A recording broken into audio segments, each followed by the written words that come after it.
Hello student, next है हमारी second year हमारी स्टैटिक्स की बुक है। स्टैटिक्स की बुक स्टार्ट करेंगे। सबसे पहले कुछ डेफिनेशंस है आपकी स्टैटिक्स की बुक में। ये स्टैटिक्स की बुक मोस्ट इम्पोर्टेंट बुक है और थोड़ी टिपिकल भी है। टोटली फिजिक्स यूज है इसमें, ठीक है, टोटली फिजिक्स यूज है। आपको सबसे पहले क्या करना है, जितनी भी डेफिनेशंस है ना वो सारी रीड आउट करनी है। आई थिंक 5-6 पेजों पे है। कुछ डेफिनेशन यहाँ पे मैं लिखवा रही हूँ, कुछ समझा रही हूँ, कुछ आगे नेक्स्ट वीडियो में मैं आपको समझा दूंगी, ठीक है। सबसे पहले फर्स्ट डेफिनेशन है मैकेनिक्स। मैकेनिक्स होता क्या है? Theoretically, mechanics is the science which deal with the state of motion or a rest of bodies when act upon the by the force. A body may move or remain in state of rest relative to its surrounding. ठीक है, हमारे पास क्या है कि mechanics हमारी होती क्या है? मैकेनिक्स होती है हमारी वो साइंस विच डील्स विद, जो किस चीजों को डील करती है? द स्टेट ऑफ मोशन और the rest of bodies. Bodies के अंदर जो मोशन है वो रेस्ट में है या स्टेट मोशन है, ठीक है।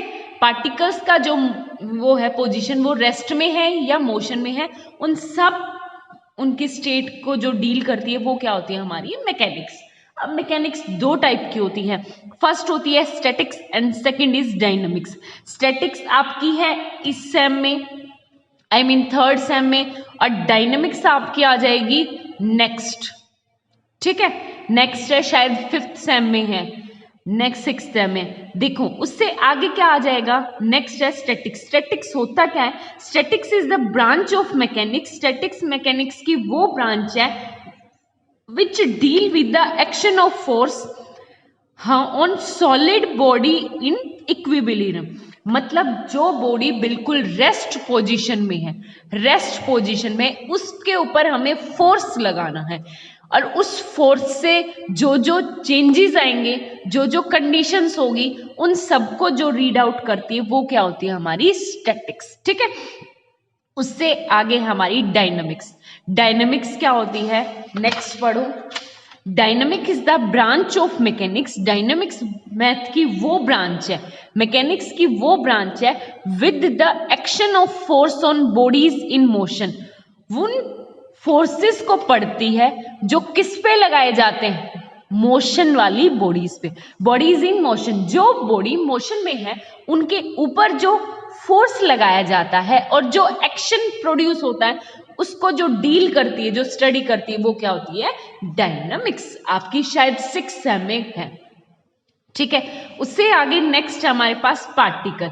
पार्टिकल होता क्या है? अब particle is a portion. Particle वो पोर्शन है ऑफ अ मैटर, एक मैटर का वो पोर्शन है which is indefinitely small in size, जो सबसे छोटा, इनफाइनाइटली सबसे छोटा, मतलब हम उनको डिफाइन नहीं कर सकते, जिसकी ना तो लेंथ होती, ना ब्रेथ होती और ना थिकनेस। जैसे मैं एक डॉट लगा दूं, डॉट, इसकी तो क्या है? लेंथ भी है, ब्रेथ भी है, क्योंकि इसने क्या है? एक पोजीशन ली है, ठीक है। लेकिन जो पार्टिकल होता है, वो पार्टिकल क्या होता है?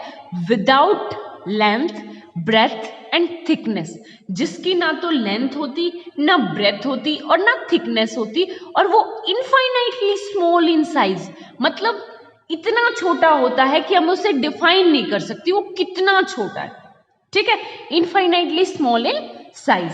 उसके बाद आती है आपकी नेक्स्ट है रिजिड बॉडी। रिजिड बॉडी नाम से ही डिफाइन है। A body is said to be rigid if the distance between any two particle of this body remain unchanged no matter what force act on it. Rest में, कोई भी position rest में है या कोई भी बॉडी रेस्ट में है, उसका मतलब क्या है कि डिस्टेंस बिटवीन दो पार्टिकल्स के बीच का जो डिस्टेंस है वो क्या रहेगा? अनचेंज रहेगा, रिमेन अनचेंज। वो क्या होगी? हमारी रिजिड बॉडी, ठीक है। उससे आगे है हमारे पास मास। सिंपल सी डेफिनेशन है, बहुत बार कर चुके हैं। नेक्स्ट है हमारा मास। मास क्या होता है? The mass of the body is the quantity of matter contain. मतलब एक मैटर कितनी क्वांटिटी कंटेन करता है, कौन कितना मैटर क्वांटिटी है, तो वो होता है हमारे पास मास। और उसकी एफपीएस इंग्लिश सिस्टम में यूनिट क्या होती है? पाउंड, सीजीएस में ग्राम, किलोग्राम। ठीक है, ये दो नंबर के क्वेश्चंस में आपके पूछे जाते हैं। उसके बाद है फोर्स। फोर्स क्या होता है? A force is an action which acting on a body change or tend to change the state of the rest or the uniform motion of the body is the straight line। देखो क्या है हमारे पास है, a force is an action which, force वो action है acting on a body, change or tends to change the state or rest or to uniform motion of the body is the straight line. मतलब क्या है कि किसी कोई body हमारी अगर रेस्ट में है तो उस पे फोर्स लगा के हम उस पे मोशन में करने की कोशिश करेंगे या चेंज उसकी पोजीशन करेंगे। ठीक है, या यूनिफॉर्म मोशन में है तो उसको रोकने की कोशिश करेंगे, और अगर रेस्ट में है तो उसके यूनिफॉर्म मोशन में लेके आएंगे स्ट्रेट लाइन में। तो वो क्या होता है हमारे पास? Force. F equal to M A क्या होता है इसका formula? Mass into acceleration. SI unit होती है न्यूटन, CGS यूनिट है डायन, और 1 kg वॉट होता है हमारा वेट है 9.8 न्यूटन। ठीक है, ये याद रखने के हैं तीनों की तीनों। अब आप नेक्स्ट जितनी भी डेफिनेशंस है इससे रिलेटेड 4-5 पेजों में है वो आप याद कर लेना। ठीक है, थैंक यू सो मच।